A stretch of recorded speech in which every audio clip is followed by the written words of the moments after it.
నిన్నో మన్నో ప్రజావాణి కార్యక్రమానికి కాడబిడ్డ వచ్చింది, అక్కడ దరఖాస్తు ఇచ్చింది, వీళ్ళు పరిష్కరించలేదు, నేను పరిష్కరిస్తున్నా, ₹1,00,000 ఇస్తున్నా అని కేటీఆర్ గారు ఎక్కడో టీవీలో పేపర్లో ఎక్కడో నాకు భలే సంతోషం అనిపించింది.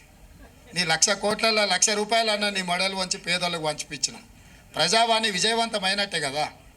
ప్రజావాణి ఏంది, అక్కడికి వచ్చిన వాళ్ళ సమస్య పరిష్కరించడానికి, ఆ సమస్యను మేము పరిష్కరించినట్టే కదా. ఆమె అక్కడికి రావడం వల్ల, ఆ సమస్య తెలవడం వల్ల 1,00,000 కోట్లు అక్రమంగా సంపాదించుకున్న దాంట్లో ₹1,00,000 అయితే ఒక మహిళకు పంచివ్వగలిగినాం కదా. కాబట్టి మా ప్రజావాణి కార్యక్రమం విజయవంతం అవ్వడం మొదలుపెట్టింది. భవిష్యత్తులో కూడా ఈ కార్యక్రమాన్ని ముందుకు తీసుకెళ్తాం.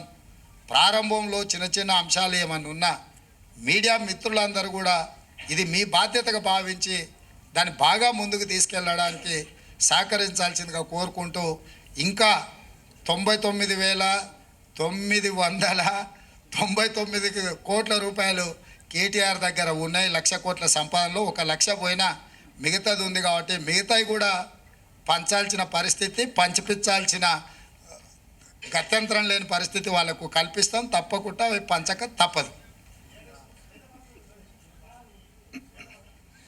నేను ఏమంటున్నా అంటే, ఆ రోజు అసెంబ్లీలోనే నేను చెప్పిన, నువ్వు మేనేజ్మెంట్ కోటాలు వచ్చినోడు అయ్యా, నీకేం తెలియదు, ఊరికే అరవడం వల్ల ఏం ప్రయోజనం లేదని. మొత్తం సభ నడిచిన తీరు మీరు చూసిరు కదా.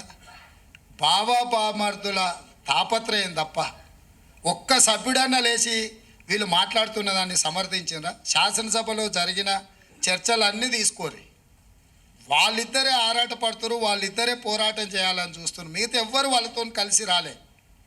అక్కడ అన్ని గంటలు వాళ్ళకి అవకాశం ఇచ్చినాం చర్చించడానికి. వాళ్ళు ఎంతసేపు అడిగితే అంతసేపు మైక్ ఇచ్చినాం. మా అందరికీ ఎంత తీసుకున్నాం అంతకంటే ఎక్కువ వాళ్ళకి అవకాశం ఇచ్చినాం. సో అక్కడ చెప్పలేంది ఇంటి దగ్గర పోయి ఆయన మాట్లాడుతుండు. వెనకడికి ఎవరో ఇద్దరు దంచుతున్నారట. ఒక ఆ దంచుడు ఎట్లుందని అంటే, రోళ్ళకి వెళ్ళి నిప్పులు ఇట్లా ఎగురుతున్నాయి. ఇక ఆ దంచడం చూసి అందరు అబ్బా ఏం దంచుతురు అని అందరు చప్పట్లు కొడుతూనే ఉన్నారు భజన పార్లు అందరు. ఓ అరగంట అయినాక పెద్దవాడు మిసలావిడ అట్లకెళ్ళి పోతే చూసి, అరే ఆ రోళ్ళు జొన్నలు లేవు, సజ్జలు లేవు, ఎందుకు ఎగిరెగిరి దంచుతురు, ఎంత దంచినా అలచిపోడు తప్ప దాంతో వచ్చేది ఏం లేదని చెప్పినాడు.